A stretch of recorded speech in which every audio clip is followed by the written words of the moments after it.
మాజీ మంత్రి హరీష్ రావు మాట్లాడుతున్నారు, లైవ్ చూద్దాం. 23 అప్పుడే ఇన్ని వడ్లు కొనలేమంటేనే కదా ఢిల్లీకి పోయి మేము ధర్నాలు చేసింది కేసీఆర్ గారి నాయకత్వంలో.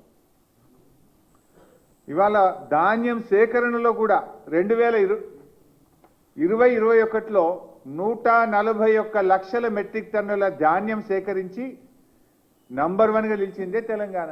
ఇంత నువ్వు వచ్చినాక ఎప్పుడు సేకరించలే. ఈరోజు కూడా కాళేశ్వరం ప్రాజెక్టు నీళ్ళే పంటలు పండుతున్నాయి. ఇప్పుడు మల్లన్న సాగర్ కింద పండే పంట కాళేశ్వరం కాదా? రంగనాయక సాగర్ కింద పండే పంట కాళేశ్వరం కాదా?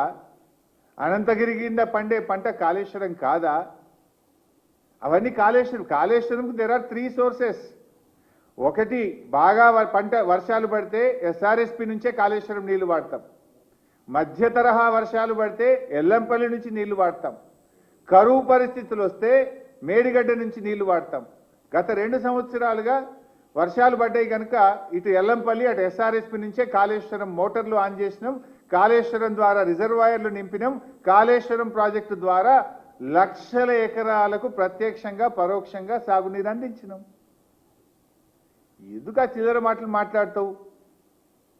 నువ్వు రాకముందే దేశంలో నంబర్ 1 తెలంగాణ. ధాన్యం ఉత్పత్తిలో, డాక్టర్ల ఉత్పత్తిలో తెలంగాణ నంబర్ 1 చేసిందే కేసీఆర్. ఇవాళ ఇక ఉత్తమ్ కుమార్ రెడ్డి గారు ఇక అంటే బాధపడతారేమో కానీ ఆయన వెనకట కేసీఆర్ గారు కాళేశ్వరం మీద అసెంబ్లీలో ప్రజెంటేషన్ పెడితే నేను ప్రిపేర్ అయ్యి రాలేదు అని అసెంబ్లీలోకి వెళ్ళి లేచిపోయాడు. నువ్వు 2 ఏళ్ళు అయింది నీటిపారుదల శాఖ మంత్రి, ఇప్పుడన్నా ప్రిపేర్ అయ్యిరా. ఏంది ఆ ప్రెస్ మీట్లు ఏంది? ఆ ప్రిపేర్ కాకుండా ప్రెస్ మీట్లకు వస్తే నీ పరువు పోతుంది, ఆ ప్రభుత్వం పరువు పోతుంది, రాష్ట్ర పరువు పోతుంది కదా.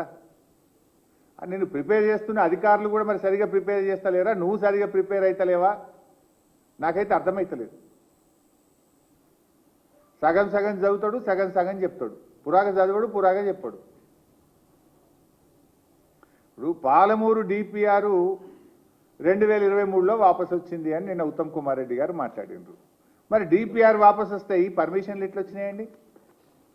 డిపిఆర్ వాపసు వస్తే ఈ పర్మిషన్లు ఎట్లా వచ్చినాయి? ఇగో ఇది మినిస్ట్రీ ఆఫ్ ట్రైబల్ అఫైర్స్ 17/7/2023లో పాలమూరు ఎత్తిపోతల పథకానికి 90 టీఎంసీలతో బీఆర్ఎస్ ప్రభుత్వము ప్రతిపాదిస్తే దానికి కేంద్ర ప్రభుత్వంలో ట్రైబల్ వెల్ఫేర్ డిపార్ట్మెంట్ ఇచ్చిన క్లియరెన్స్. ఇగో ఇది ministry of environment and forest and climate change.